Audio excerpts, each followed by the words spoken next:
وہی جب غزوہ بدر میں جب رسول اللہ صلی اللہ علیہ وسلم نے دیکھا یہ میری چھوٹی سی نفری اور در کفار کا لشکر جرار، اب کیا ہوگا؟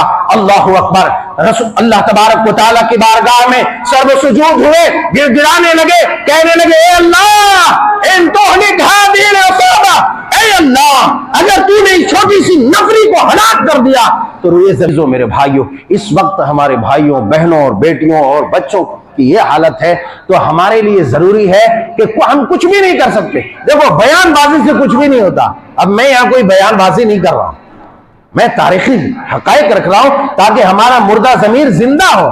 ارے ہم کم از کم ان کے لیے دعا بھی نہیں کر سکتے تو کاہے کی لفاظی کہ یہ کر دینا چاہیے وہ کر دینا چاہیے۔ ابے تم 2 وقت کی نماز نہیں پڑھ سکتا، نکما جاہل مردود، تو کیا جا کر کے فلسطین میں اور دوسرے مقامات پر جہاد کرے گا؟ کیا جہاد کرے گا تم؟ بہرحال اس لیے وہ سب بکواس بند کرو، کوئی لفاظی نہیں، اپنے ان بھائیوں کے لیے کچھ نہیں کر سکتے ہو، کم سے کم دعا کے ذریعے ان کا تعاون کرو۔ اور لوگ کہتے ہیں دعا سے کیا ہوتا؟ دعا سے کیا نہیں ہوتا ہے؟ وہی جب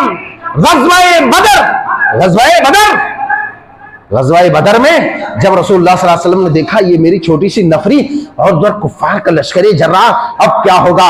اللہ اکبر، رسول اللہ تبارک و تعالیٰ کی بارگاہ میں سر و سجود ہوئے، گر گرانے لگے، کہنے لگے اے اللہ ان تہلک ہذہ العصابہ، اے اللہ اگر تو نے اس چھوٹی سی نفری کو ہلاک کر دیا تو روئے زمین پر تیری عبادت کرنے والا کوئی نہیں رہے گا۔ رب کی رحمت کو جوش آیا، رب کی رحمت کو جوش آیا، رب کو جلال آیا، رب تعالیٰ نے فرشتوں کے ذریعے مدد کی اور مسلمانوں کو فتح نصیب فرمایا۔ دعا سے سب کچھ ہوتا ہے، کچھ نہیں کر سکتے تو دعا کرو اپنے بھائیوں کے لیے، روزے رکھو، دعا کرو افطاری کے وقت، سحری کے وقت، روزے کی حالت میں، تاکہ حالات درست ہو جائے۔ اگر اتنا بھی نہیں کر سکتے تو تم منافق کی موت مرنے کے لیے تیار ہو جاؤ۔ اتنا بھی نہیں کر سکتے تو منافق کی موت مرنے کے لیے تیار ہو جاؤ۔ بہرحال وقت زیادہ ہو گیا، اللہ رب العزت ہم سب کی حفاظت کرے۔ اور میں نے وہ حدیث پاک جو سنن ابن ماجہ کی رکھی تھی کہ ہم کیوں بولتے ہیں، اس لیے بولتے ہیں کہ اللہ کے رسول صلی اللہ علیہ وسلم کا ارشاد عالیہ ہے کہ زوال اللہ کے رسول صلی اللہ علیہ وسلم کا ارشاد عالیہ ہے کہ کسی بھی مومن کا زوال احوان علی الناس، کہ کسی بھی ایک مومن کا قتل کیا جانا یہ دنیا کو برباد کر دینے سے بڑا جرم ہے۔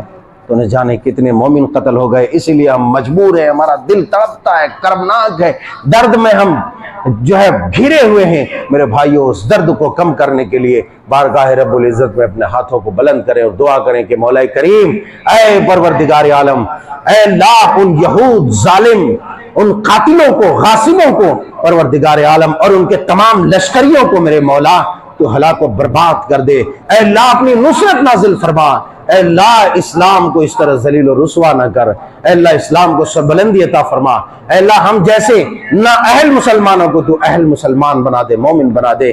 آمین، تقبل یا رب العالمین، وآخر دعوانا الحمدللہ رب العالمین۔